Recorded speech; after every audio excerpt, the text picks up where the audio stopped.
Welcome, everyone. I have a major thing about timing and feeling that everyone's time is super important and valuable. And so I appreciate you all taking the time. I'm super excited. My name is Audra. I am an alumni career advisor with the University of Rhode Island Foundation and Alumni Engagement. And what we've started doing is kind of looking a little bit behind the scenes with human resources, because talk to people all the time about applying and searching for jobs, and it can be that process can look so many different ways, but something that tends to be kind of universal is that people aren't really sure what's happening behind the scenes, and it can feel like you're in limbo or confusing or frustrating or any number of feelings. And so being able to engage our partners and our alumni and say, tell me more, what is this like, what's going on? So Jody is one of our URI alumni. She is also the Vice President of Human Resources at Tides Family Services. She's going to be our guest speaker. I'm going to hand it over to her in 1 second. I just want to set a stage real quick. So number one, I've asked people, if you can, put whether you're a student or an alum or a role, throw that into chat. Also, if there is a specific question you want to make sure we answer, please put that in there, and that way we'll make sure we get to it. As far as kind of a style flow formality, this is casual. It is about you. It is supposed to be a comfortable setting. So if you want to show your screen and show your face, go for it. If you're eating lunch, feel free to take yourself off screen at any point. If you have questions, especially on the content that's being presented at that time, I will monitor chat. So put it into chat, and Jody has given me permission to interrupt her. So you can unmute yourself or raise your hand, or I will interrupt Jody. So thank you all. Jody, take us away. Thank you, Audra, and everyone else for joining us this afternoon. This is one of sort of an exciting topic in regards to spilling the tea on resumes, and we're really going to do a deeper dive this afternoon. As Audra mentioned, we're going to keep this very conversational, so please don't hesitate to ask your questions in the chat or raise your hand. Just to set the stage in regards to, hold on 1 second, here we go. Just to set the stage in regards to what's happening, we've already done the introduction. We're really going to cover know your why, resume writing, computer scanning and applicant tracking models, helpful tips, and really developing meaning connections with HR staff.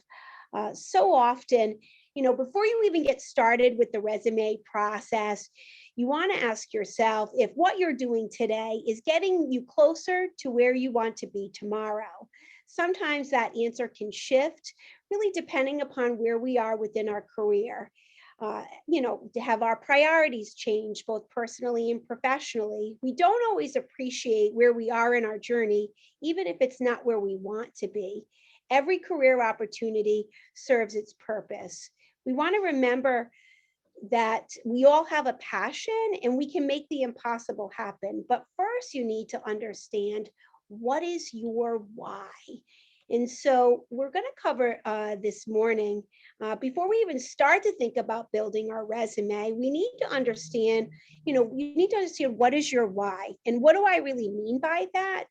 The why is the purpose or course or belief that drives every one of us each and every day. Whether you're an entrepreneur, an employee, a leader of a team, or you're looking for clarity on to make your next move in your career, you need to understand, what is your why and what is that guide towards fulfillment in your work life. So often, it's hard to stay focused on our goals because we're in the thralls of sort of everyday life, right? Going to work, coming home. But it's important to really focus in on yourself. Sometimes our subconscious can play tricks on us in believing you want one thing, and in reality, you really want something else. For example, you could be entering into the healthcare field or in the healthcare field, but your passion is really building things. However, there are more jobs in healthcare. And so, our subconscious tricks ourselves to say, this is, where I am, but is this really where I want to be? What you need to really do is take a step back, and really think about, what is my purpose? And you don't want to waste time on, trying to obtain pointless goals, and you need to think about what that looks like in regards to what is your why.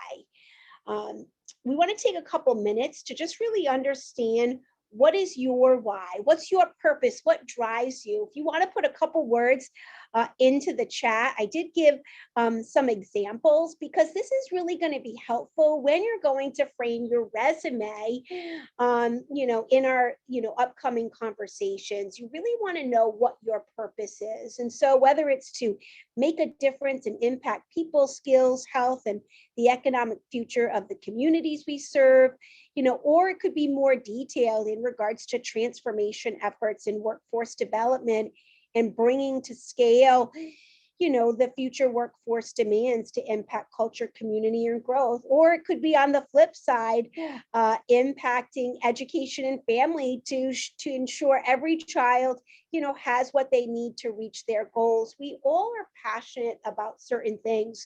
When I started this journey, many years ago at URI, I was a journalism major and thought I was going to be a sports reporter on the sidelines. And how I ended up in HR, some would say one would never know, but it was really about a passion with working with people and creating opportunities and really building those relationships on the forefront. And for me, it's really been in healthcare and social assistance. And so it would be great to hear from folks. And Audra, I don't know if anybody put in the chat, but, what is your why? What is your purpose? And that's actually what you want to think about, when you're going through this process, whether you have a resume and you want to retool it, which happens all the time, or you're just starting out and creating your first resume ever, you want to think about what your purpose is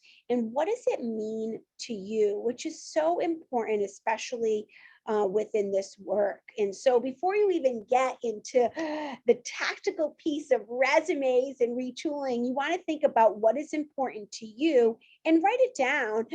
I usually always travel with my notebook or a flip chart, but whatever style works for you, whether it's dictating it on your phone, you want to just take a few moments. Don't overthink it.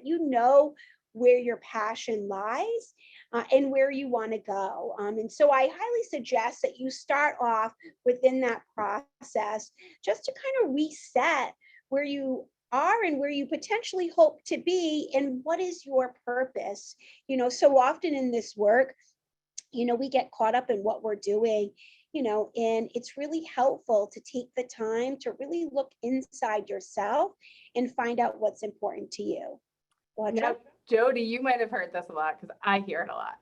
I hear people say, I want to help. And we go, yeah, and people need help. But to what you're saying, there might be a few more words to throw in there. Like, I want to help, but do I want to help in a certain way? Or do I want to help for a certain purpose? Do I want to use certain skill sets? Are there certain people I want to help? Like, just getting a little bit more specific. I love that because I think now when I go in and I talk to somebody or I start my resume, I have a little bit of a focal point that I can thread through. And we have some comments.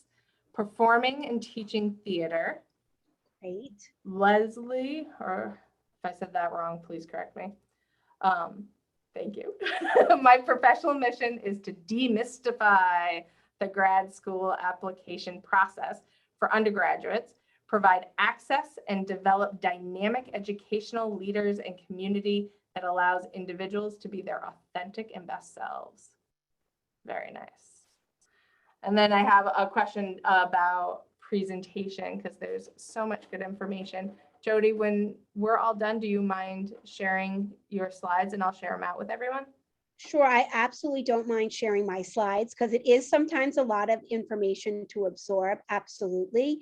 Thank Uh, you. and I agree with, all the things, that folks said, whether it's one word or longer statements, you want to take the time. It's even helpful to practice, this exercise with, people that whether, it's in your home or your work setting or a social group. It's helpful to kind of talk through it. It's hard sometimes to look inside ourselves, right? We're always, projecting to do other work, but when we have to really look inside ourselves, it's a helpful exercise. You don't want to overthink it. As someone who sometimes overthinks things, you just want to take your time and really think about, who you are, what's you're passionate about, and how do you want to communicate those skills in your resume? Because that really provides the framework to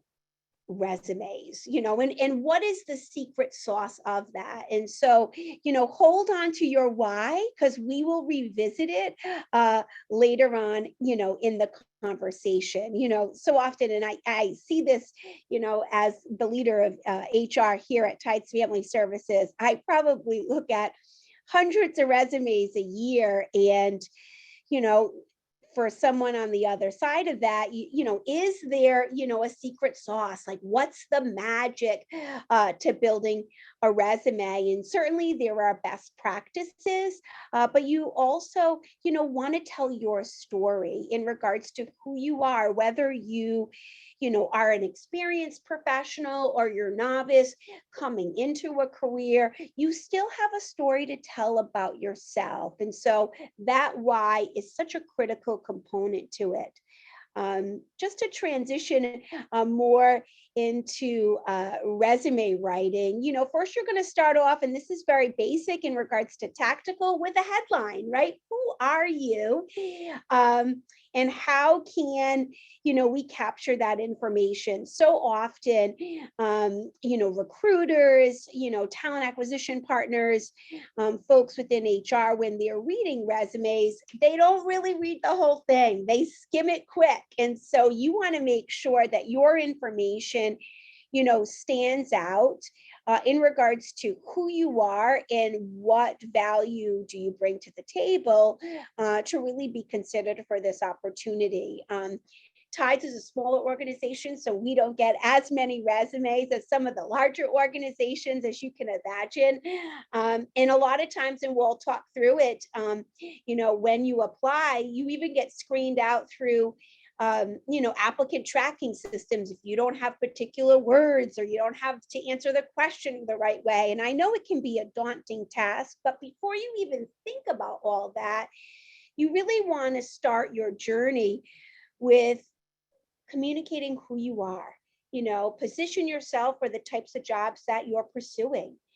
Integrate keywords that are essential, as we talked about, for readers.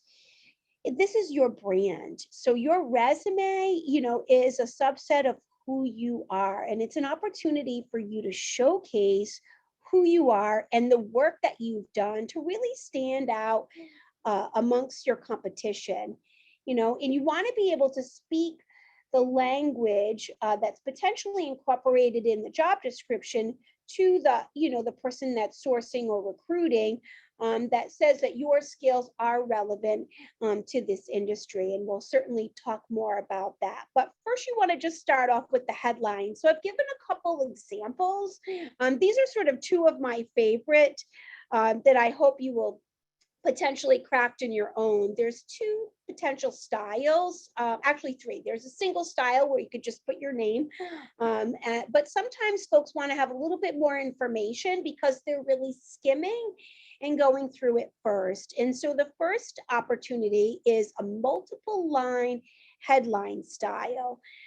This is a very sort of flexible format, and you can really focus in on your skills, industry, the company, your expertise, and credentials. The first one in regards to skills is really focusing more on the core competencies, which matter most to hiring managers. They want to know what you bring to the table. And are those competencies and skills applicable to what they're hiring for? And this just gives you an example of, your first and last name.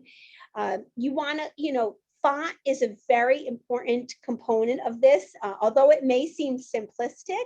I've seen resumes, the font has been all over the place. You want to streamline it. You want to keep it simple. We'll talk about what those fonts look like, but sometimes having your name slightly a little bit larger, it doesn't have to take up the whole page because you want to leave that for the content.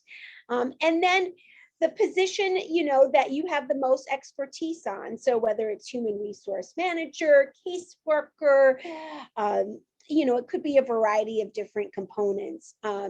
If you've had no experience and you're a novice to the field, but you have skills that transfer over, you can put that in as well in regards to the role. The industry focus is slightly a little bit different, where you're putting your experience in select industries and types of companies that matter most. Excuse me. And so we have, consumer goods, pharmaceutical, healthcare. It could be startup or turnarounds, both the skills, all of them. You want to include your phone number and email, but you want to keep it quick and you don't want to take too much on the page. Some people say, do you center it? Do you put it right? I mean, what's the magic number? It can go either or. I've seen both ways that help it flow. For sure, it's really what works best for you in regards to that. The other two opportunities are company focus, when the companies you've worked for matter the most. And so, this is an example, of a veteran having a 22-year career, at Bayer, J&J, Pfizer, Merck, which is really helpful, especially for someone who is scanning resumes and looking at them. You want to showcase those important places that you've worked, because that will really stand out and it will draw the person to your resume a bit further. And then credentials. This is another opportunity when educational and professional credentials really matter most, certainly in the academic settings. In many jobs today, especially depending upon the industry, require particular credentials, whether they're certificates, certifications, or degree-based as well. And so you want to list these because it's really important for folks to be able to capture that right off the bat, as opposed to scanning through your resume. Any questions, Audra, before I continue? Yeah, I have a few that I think would be relevant right now. Sure. One is, do you have examples of kind of seeing this all in action? So you're giving us these highlighted sections. Do you have an example of a whole resume that kind of follows that flow? Sure, I can send that as a follow-up to the group after this, so you can kind of see it in its totality. But then you can really customize it to yourself and what works best for you. So I'm happy to provide that. Cool. And I have two other ones. One that might be logistics that you'll cover. So I'll get back to that in a second. You can tell me to pause if you are. Sure. And then the one that I think would be really great right now is, we do have people who are in transition. And whether you're transitioning from what you had said, like, I'm a recent grad and I just don't have a whole heck of a lot of experience yet, or I'm somebody who has 20, 30, 40 years of experience and now I find myself making a transition. So when we talk about transferable skills and I'm making this big switch, can you give me an example of how that might look here? Like, I know you have a lot of experience in healthcare. So if I am previously an engineer or somebody in customer service or somebody in emergency planning, and I'm transitioning into healthcare, what would be those things where you're like, okay, that's so important and it brings so much value to your resume? No, that's a great question. Transferable skills are essential, especially because of the workforce shortages we're experiencing across the country. Even during the pandemic, people are redefining their why and what they want to do. And so often, people are transitioning from one industry to the next. And so part of your why is really defining what are those skills and competencies that are transferable. And so whether you're using a multi-line headline that really focuses in on those skills that are transferable, or being creative in regards to that title. I mean, it doesn't necessarily have to match 100%. Please don't think that this is prescriptive. These are just examples, of best practices, from, HR professionals across the country that you can utilize. I will tell you that more often today than ever, we're seeing folks that are transitioning from one career and field to another. You want to really stay focused in on your competencies and skills. I will send the group as well the Lominger competencies. It's a list. It's my favorite for sure. And I will send that over to Audra. So it gives you some baseline of what the competencies and skills are, what the definitions are. You don't have to use the whole definition, but you want to incorporate those buzzwords, which is what recruiters and hiring managers look for today. And so please don't be deterred. If you have, and we see it all the time, right? In all industries, you might have 20 years experience,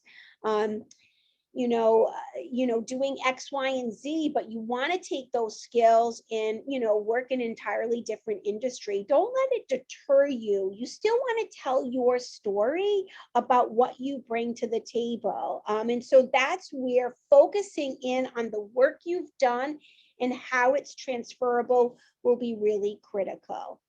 Audra, any other questions just before I cover this last piece in headlines, and then we'll continue to get through the rest of the information? I have a couple questions on kind of logistic, what to include on the resume. So do you want to get through this part first, or should I ask those? So let's cover that, and then we can talk about logistics after this piece. How does that sound? Sure. The other type of headlines are branded headlines. You're your own brand, right? And this is an opportunity to really capture the reader's attention, to set yourself aside from, other folks. And so, certainly you want to put, your first and last name on both. You can switch it around in regards to, how it looks.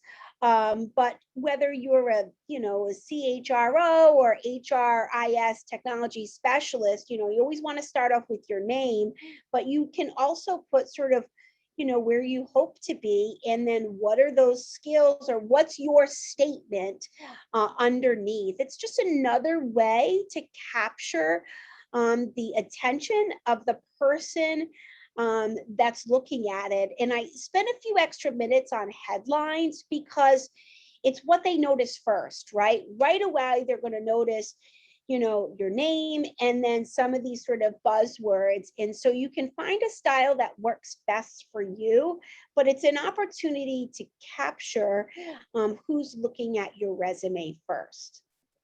Audra, I'm going to send it over to you for some questions because I know they want to know more information about some tactics. Yeah, so some about tactics.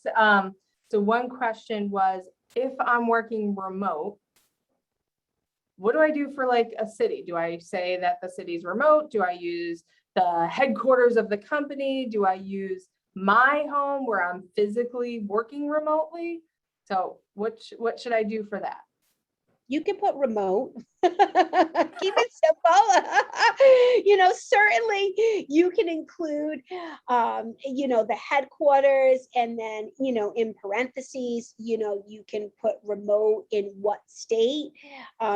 You don't want to spend too much you don't want to take up too much real estate, because what they really want to know is who you are and what you bring to the table. But you can list remote. I mean, sometimes I think we overthink it. I do it all the time. Like, should I have this? And let me move this around. But really, when someone, the hiring manager or recruiter, are looking at your resume, they want to know about you and the skills and competencies you bring to the table. Now, let's say I am in my mid 50s. I have, 35 years of really professional experience. What should I include? Like, if I'm making a transition and I have, some significant amount of experience, and I graduated 35 years ago from school, do I keep my graduation date? Do I show all those 35 years of experience? Good question. You want to keep it tight. You want to keep it to 2 pages, 1 or 2 pages, depending upon, longer than that. I mean, it's too long. They won't read it. They just won't. And so, the beauty of this work is somebody that's had 35 years experience, you can absolutely showcase that in your resume. The other tools is, if there's been strong work that you've done, more and more organizations today are looking for case studies or samples of the work, as long as they don't, aren't part of any intellectual property for an organization that you currently work for, or you can, mark out, the company's name or what have you. But a lot of times, when you get called for the interview, that's an opportunity to showcase. You also want to use what is most current. You can really tell a lot, especially in your summary, which is right underneath your headline.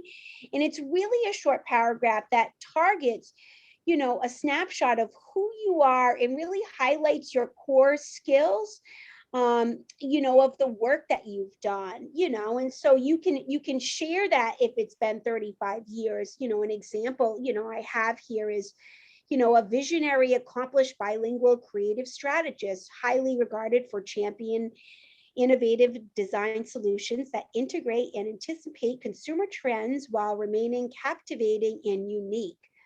Period.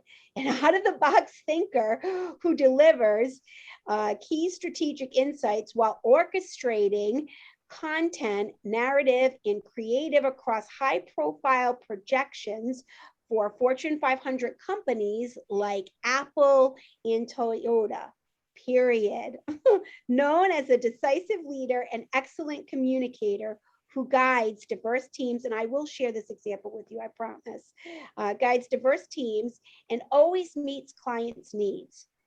Recognizing for helming multi-layer, high-visibility, revenue-driving events while delivering holistic experiential marketing platforms, and has a proven track record of delivering one-of-a-kind results that exceed measurable expectations.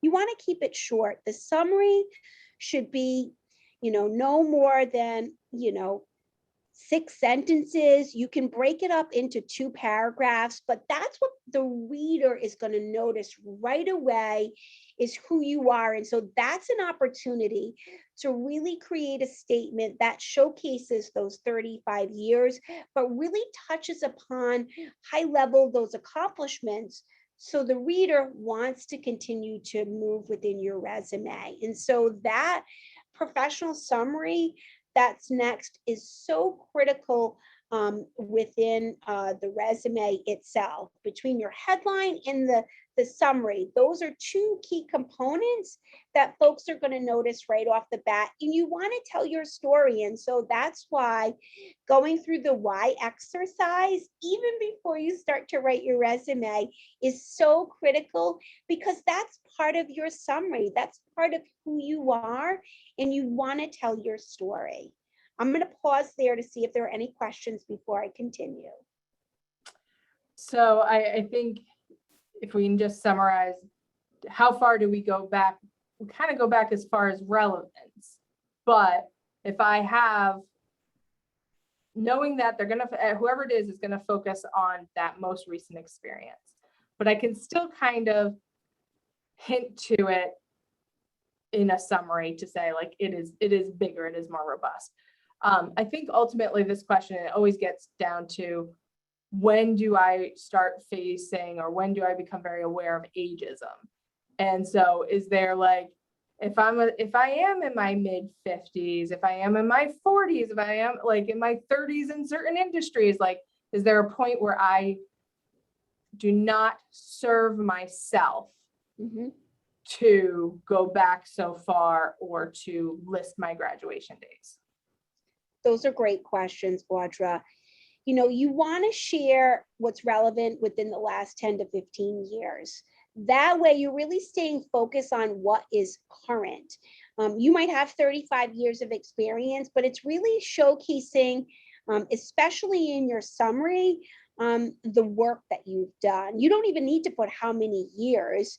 You can just, you can put that in your phrases, long term, or, you can really think about how you want to frame that, and not exactly put a number, because they're going to see that, within the work that you've done. I try to keep it 10 to 15 years. I'm one of those folks that's in that bucket, that your resume could go on forever and you go, oh my gosh, is this a mini dissertation or what? It doesn't have to be. Keep it simple, keep it to 2 pages. Remember, your cover letter can also be an extension of who you are. Another tip, even on your cover letter, is giving folks the opportunity to take the link and connect to LinkedIn. LinkedIn is such a great resource, because you have sort of unlimited characters. You can tell your 35 years in LinkedIn if you want to, but it's an opportunity to provide additional information. And then going back to, your question, Audra, you can provide case studies and examples if they ask them. I may not look at them, but it's another way to showcase your work. And so maybe there was something in the beginning of your career that you are so proud of, but you don't want to showcase 35 years on your resume. Use that as a case study. There's opportunities to showcase your work throughout your years, if you're a veteran in, the workforce. And so, use that to your advantage. Any other questions, Audra, before I continue? I think our next one brings you to where you want to continue. Our next one is about, how do you write a resume to get through these computer systems? Exactly. That's a great question. The next area is to focus in, on your experience. You want to keep it, as I mentioned, to sort of that 10 to 15 years. And if you don't have those years of experience, don't worry about that. There's other things, especially folks who are recent grads, that you've done, whether, it's through, your schoolwork and your programs that you've done case studies. There's other things that you can showcase, internships, as well. And so you really want to keep your experience part also a story.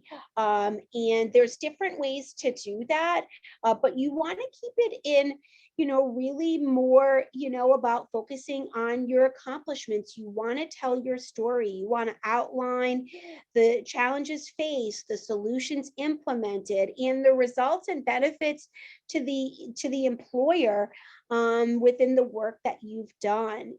For example, so often, people are doing so much more during the pandemic, right? We're wearing 12 different hats. Yesterday, we wore 10. It's a great way to showcase, especially during the pandemic, how you achieve those milestones or have been able to adapt. And so that competency list, even if you're transitioning from one field to the next, is really going to be important to use that in your language when you're describing your professional experiences. It's a way to tell your story about your accomplishments and the work that you've done at those particular roles. You want to keep everything in chronological order, which is really critical. Sometimes you want to start with where your most current job is. I've seen it all. That's all I can say. start at the top and work your way back. I will say, as someone who recently looked at my own resume, it was long. I had to cut some jobs out, and I held on to that because it had such great experience. Well, I can use that for a case study.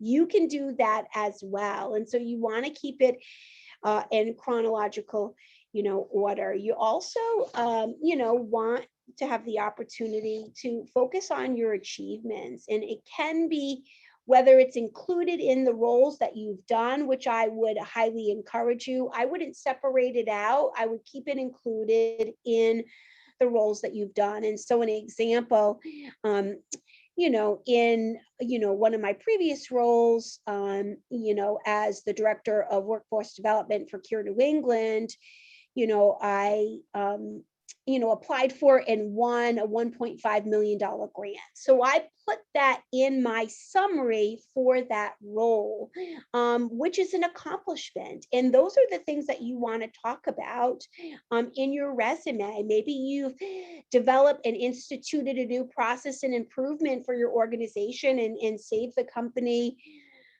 $100,000, whatever it might be. You want to be able to incorporate that in your experiences, which is so critical.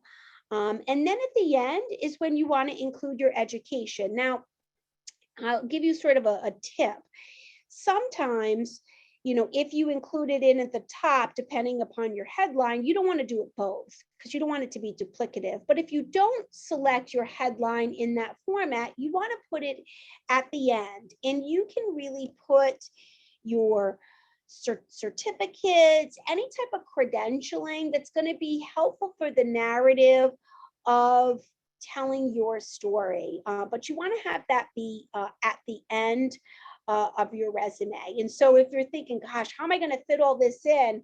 If it's longer than 2 pages, it's too long, right? So then you just say, okay, let me think about how I can retool this to really, tell my story.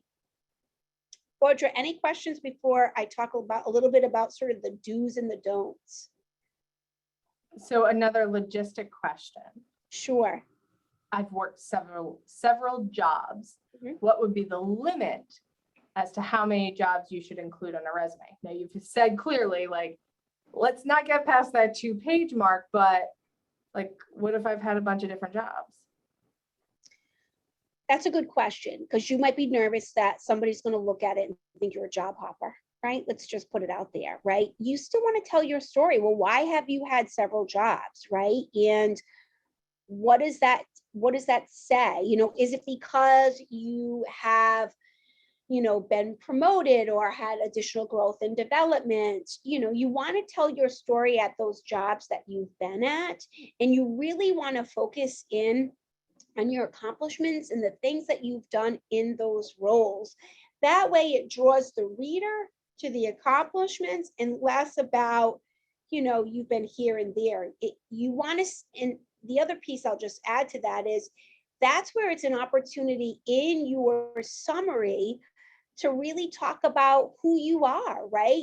And you can speak to, I've had sort of this plethora of experience that has made me who I am today. And this is the reasoning why. And so that is why that summary is probably one of the most critical things that you can work on to really tell your story. That way, the reader has a little bit more of an understanding. And so, I wouldn't let that deter you. Audra, any other questions? No, go ahead. I'm going to answer one in the chat, but you roll. Sure. No, that's fine. The other piece, I would say, and this is sort of the magic of it, computer scanning systems and applicant tracking models. They're a blessing and a curse, right? We all have them, or we have some versions of them. And even in some settings, if you don't have certain buzzwords or certain credentials, you won't even make it onto the hiring manager. And so that's why it's really important, especially, when you're crafting your resume, and you're looking at particular roles, you don't have to have the same resume for every job. I think sometimes people think I got one and that's it. You also don't want to have 25 either, because then you're like, who did I send where, right? But you can customize some of that language to really be that matches up with those types of organizations. And so when you're on your search or on your journey and you find a particular role, you're like, oh, that's me. They wrote this description for me. You want to think about what are those buzzwords and what are those competencies and skills that they're looking for, in this work. I would share with you, sometimes you could get screened in and then you have to do a video recording, which is sort of the new era, right? You make it through, you're like, oh, my resume made it through, and now I have to time-based record questions. It's very nerve-wracking. Just be yourself. If you've done your work in regards to your why and to tell your story in regards to your professional experience, that's why having it really be about your story, you'll be well prepared to do those video recordings. No one really likes them, but they do exist, right? And so depending upon where you apply for, you might get screened based on a variety of different variables. And so you just want to think about that as you go through this process, to really be cognizant of the organization and the opportunity that you're applying for, and how can you incorporate that, whether it's into your resume and or your cover letter as well. That's another opportunity to really access resources, and really tell a little bit more about you. And then certainly lastly, you can always incorporate those things on LinkedIn. Sort of the $1 million question, like, what font do I use, right? I mean, there's been so many studies on font, don't use Times Roman numeral, use Calibri, use Veranda, because it's more visually appealing. Do I use multiple fonts? Try to use one font, please, because it helps the reader's eye. Someone recently that I have a high respect for in the industry actually added a little bit of color to their resume, which I also thought was very interesting. They didn't do, multiple colors, but their top, where their headline is, they put a little bit of color into their name and their headline. And then in where your professional experience is, it's really more of a narrative, but then, use some, bullets to kind of divide, that conversation. And I certainly can share it with everyone. I will share my resume. That way you can see it, and hopefully that will be helpful. But don't be afraid to think outside of the box, because remember, depending upon the job that you're applying for, there is going to be so many other people applying as well, that you certainly want your resume to stand out. You really want to talk about your accomplishments. You want to tell the story of you. You want to talk about your achievements and what you have done. You want to spell check your resume, not only through Word, but you also want to have someone that look at it. So often, we, are putting our resume together. It looks great. We've spent so many hours on it, and then you send it in and you went, oh my goodness, there's a grammatical error, or there's a spelling error. It's happened to all of us. Have somebody look at it, with fresh eyes and a fresh perspective. That way, you can get someone else's opinion. Also, don't be afraid, as you're continuing to build your network and people that are, in your network, reach out to them for tips and tricks, on what they use and what's been, helpful for them. And, as I mentioned before, you don't always have to use the same resume for every application. Don't have too many, but you can switch it up. It still tells the same story. It could be a style that you want to change, the headline you want to change, but you still want to have the same narrative that really speaks to who you are as a professional. Some other tips that I think are helpful, and we talked a little bit about this through our conversation, is incorporating a cover letter.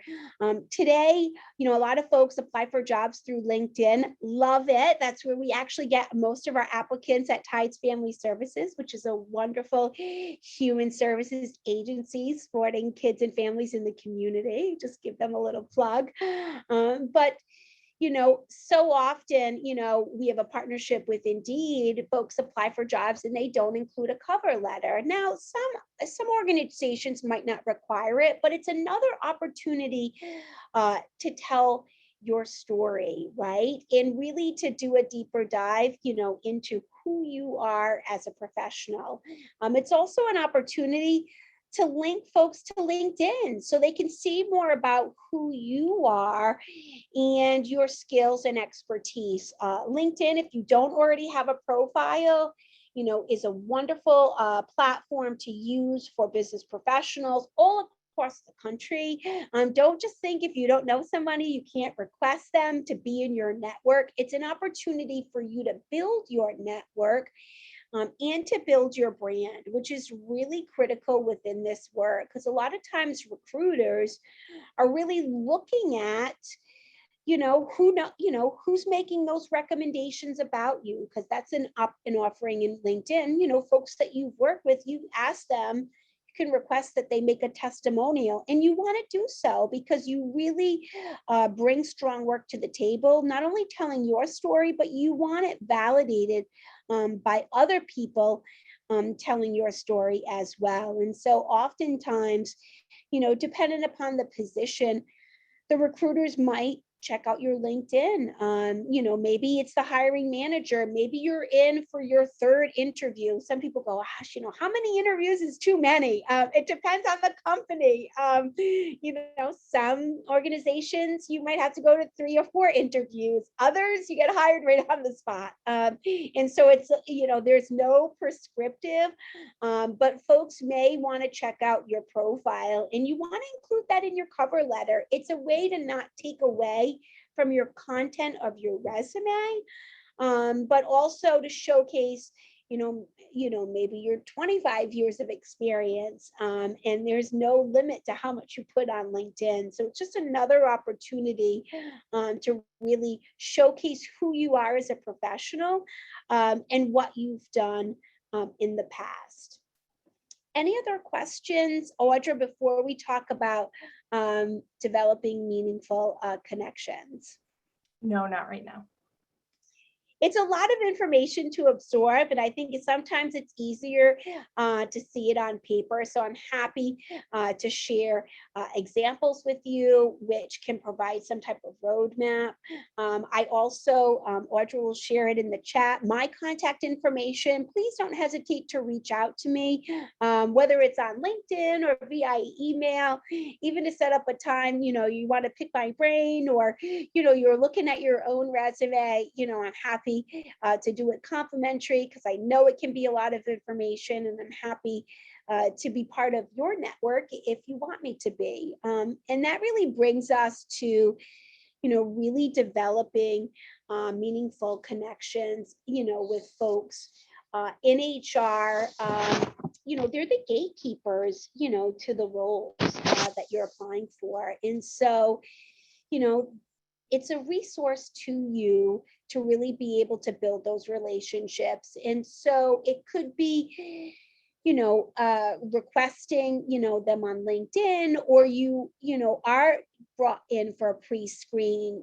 I like the sort of the way of sending a handwritten note. I think we're so tech savvy today that we sometimes really forget about how to connect and speak with people, because everything is on technology. I mean, look, we're on Zoom today, right? And so don't be afraid to reach out to people and send them a note. It could be introducing who you are because you want to get noticed. It is okay to think, outside the box, because organizations today really want people who are going to excel and really be driven in their workforce. Certainly after you interview, you want to send a thank you. I still say send a handwritten thank you. There's something to be said about that. You can send an electronic one. That's not bad as well, because you want that, immediate, gratification and connection with folks. But then you can send something, that's speaks to who you are as an individual, and thanking them for their time, and don't be discouraged. Sometimes, things happen the way that they're supposed to. And so if you don't move on, please don't think it's not because of your resume or who you are. It could be that next best opportunity, is really, right around the corner. And so you want to keep up those relationships, even after if you didn't get hired for that position, because it's those connections that can form opportunities for the future. The other piece, and people ask often, is can you ask for feedback why you didn't get selected? I highly encourage you to do that. So you write your resume, you submit it, you get interviewed, you think it goes great, right? Sometimes you hear nothing, or sometimes you're not selected. In organizations and recruiters and hiring managers, they may or may not share feedback, but it is okay to ask, because you want to take full advantage of learning on, what, you can potentially improve, or is there opportunities for other things to think about. But it shows your interest in what you're doing, and the organization, which is really valuable today. Audra? And for the thank you notes, would you recommend doing both? Like, hey, let me, people might make a quick decision, let me get that email out, but I also want the personal, set myself apart and send a written one too? Or is that too much? I like both. But I sometimes can be a little over the top. I like both. I mean, I think you can send a quick note, but then have a handwritten email. Some tricks of the trade is you already have the handwritten note crafted and in the mail. In your interview, it just happened. Sometimes things get canceled, so you don't want to send a note if you haven't met with the person yet. But I highly encourage you. I mean, you can go to the Dollar Tree or Jobla, and get some generic thank you notes. It just shows that you've taken the time, which is so important today. And that speaks to who you are as a professional, and your work. So doing both isn't going to be overkill. You can keep your email really short, but also sending that handwritten note is really powerful in this work, because there is so much competition, especially, when you're trying to be noticed. And so you really want to stand out within the work that you've done, your accomplishments, but you really want to tell your story, because your story is worth telling.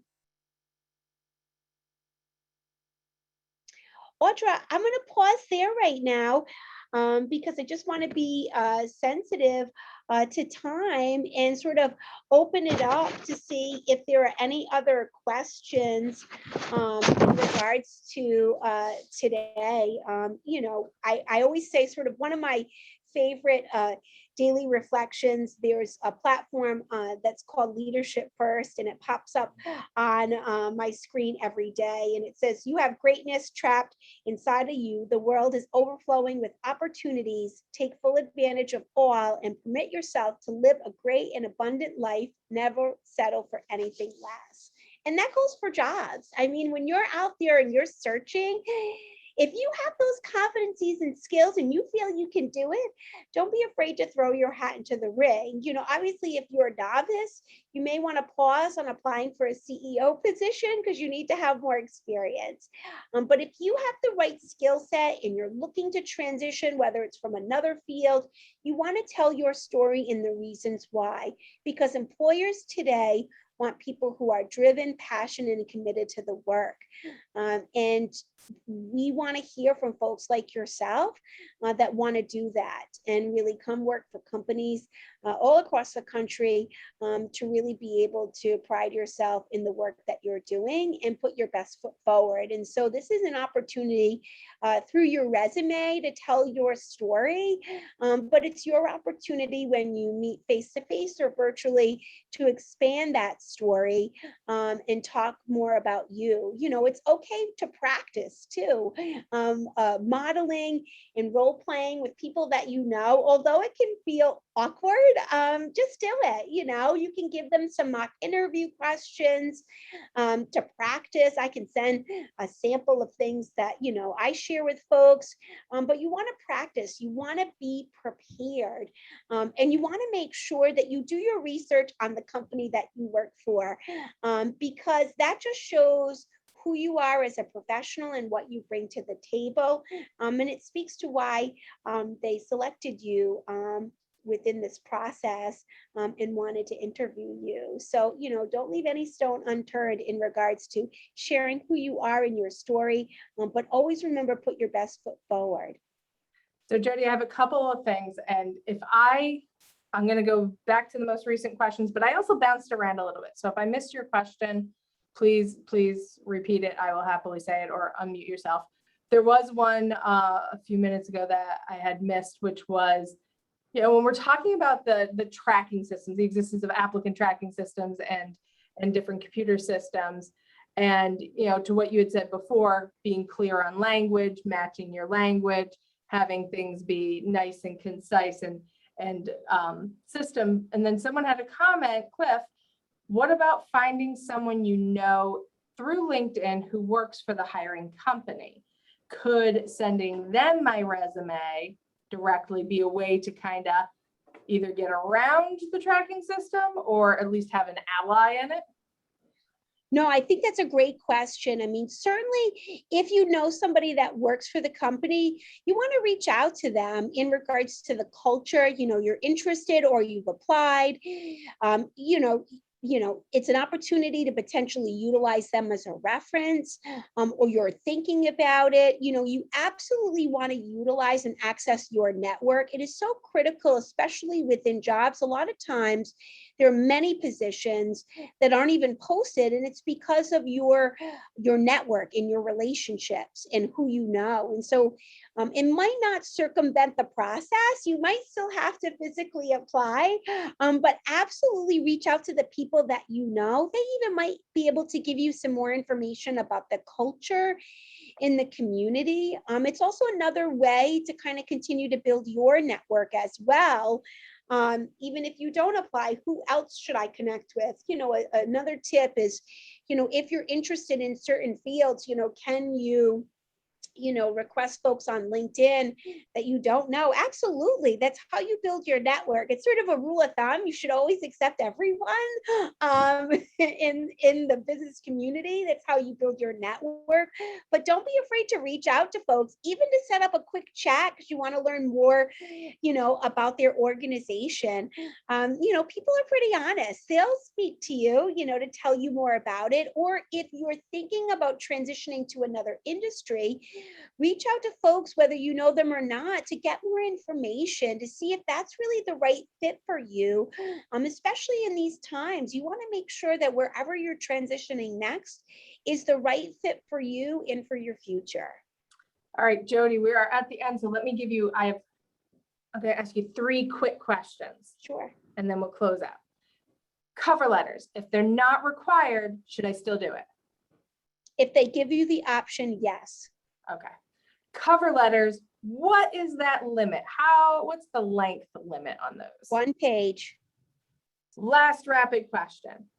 What is like the best question you've been asked on interview? Wow, that's a good one. That's a good one. You know, it varies for sure. I think that's a question that always potentially stumps people is, tell me about a time where the quality of the decision you made was not as good as you'd hoped it to be. And after having the chance to reflect, you might have navigated differently, because you have to show that you potentially made a mistake, right? Nobody wants to share that in an interview. You want to showcase your accomplishments. So you want to think about your challenges and how you were able to overcome them. And that has to be sort of how you change the conversation to show that you're a problem solver, because we're all human. We make mistakes, and it's how we learn and really enhance our skills and competencies and our scope of practice within the work that we do. And so that is one question that I think for folks, it's one question I always ask people as well, that can stump folks. And so you just want to be prepared. It's showcasing how you were able to overcome a problem, and also look within yourself to be able to continue to grow and develop as a professional. And I'm going to switch seats with it. I'm going to say, if I am the interviewee and you are my interviewer, what's the best question that me, the interviewee, can ask you? I would say if it's a new position, you want to understand in regards to, how can I be successful in this role? What are the competencies and skills that you look for as an employer, that I could really succeed in this position? Because you want to hear from the employer in regards to what skill sets are they looking for. And that's cues for you to say, gosh, am I really a fit for this? And it's okay after you interview to say, oh, this isn't the right fit. Or you're like, oh, that job was meant for me. And it's okay to say it. It's okay to really be humble, but also take a bold approach to let them know that you are truly the best candidate for this position, and the value you add to the organization and what you can bring to the table. So we are going to wrap it up. This is awesome. Thank you all. Quick notes. I did put Jody's email and LinkedIn into the chat, but we're also going to follow up, and I'll probably be sending the follow-up on Monday with the materials that Jody sends me, as well as the recording, and we'll send that out. So you'll have another way, once again, if you missed it, to reach out. Jody has generously offered, for anyone who's interested in tides, happily to talk about that, but just also as an alum, happy to connect. And then the other thing I'll send in is I'm going to do a lunchtime series right before our engineering and technology fair, which will be a virtual fair. And it's going to be super, super like fire hose, rapid round style, like quick 30-minute sessions where I throw a lot of stuff at you, and then I'll hang out for questions. But that'll be the last week of September going into the 1st of October for preparation for engineering and tech. We will end it there. Jody and Holly, if you can hang out for a minute. Everyone else, thank you so much for spending your lunchtime with us, and take care. Thanks, everyone.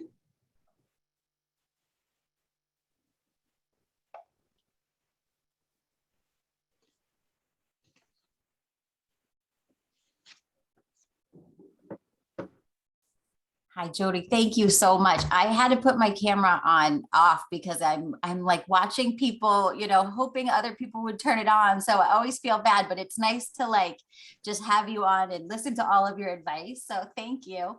And I feel like you and I have like years ago interacted, and I am really psyched to be able to meet you and see your face. So that is great, Holly. I feel the same way. And Audra and I had the same conversation. We're trying to figure out when. And so it was a pleasure joining everyone today, not only as an alumni, but a professional in this setting. Also to give Tide some plugs as well, which is equally as important. I mean, this is such a great topic.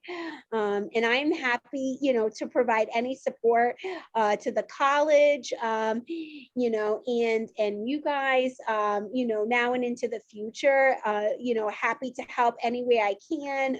It's so needed today, for sure. And so I just appreciated being part of the process and being able to participate and hopefully share some tips that can be helpful to folks for their future prospects. Yeah, and I think we have a lot of stuff that's coming up, which is why having a chance to just cross paths with Holly, because there is Yeah, stuff and that's for why, the College of Health. yeah. And that's Jody. I had asked Audra when I heard your name, and I said, I really need to get on this call because I wanted to make sure that you know, now that you're at Tides, that we still do have our health career industry, you know, events and everything. And we do have our health fair coming up. It's all going to be virtual because we're keeping our large events virtual this year. But I was in need of a new contact at Tides anyway. So I thought I'm going to just tackle that right now because Well, so are you the best person to send those kinds of invitations to them? that would be great. Absolutely. And certainly if there's a virtual fair that we can participate in, we'd be happy to. You know, we've partnered with the University of Rhode Island on the criminal justice side as Tides. We've actually taken students and done facilitations along with our sister organization Ocean Tides during the J turn of the winter break. You know, I didn't realize that, but I'm thinking to myself, as you were saying that, I'm thinking, maybe I'm thinking of the wrong Ocean Tides family. It makes sense now, doesn't it? That separate entity, different 501c3s, but we're all part of the LaSallian community, which I think is equally as important for sure. But we are happy to participate, whether it's on the healthcare and social assistance side or the criminal justice or general studies. I mean, you name it. I mean, the beauty of the work that we do here at the agency is we hire folks with a bachelor's degree in whatever, right? So it doesn't have to be so prescriptive in regards to their trajectory. And so anything that you both or anyone else think would be helpful for us to participate, please direct it my way. And we're happy to be a partner to this work. That's perfect. Yeah, I think what our health events are typically, I mean, you're going to see our human services and some of our HDF majors, so our early childhood right through elder care, but also some of our students who are looking for work in corrections in some way, but this is the major that they're in. And of course the healthcare piece of it. So we have a really substantial group of students in this area that unfortunately couldn't get out there last year to do their experiential, whatever it might be, internship or whatever they had lined up. So right now we have a bit of an influx. So we're kind of like just trying to find all these unique placements for these students. So shortly,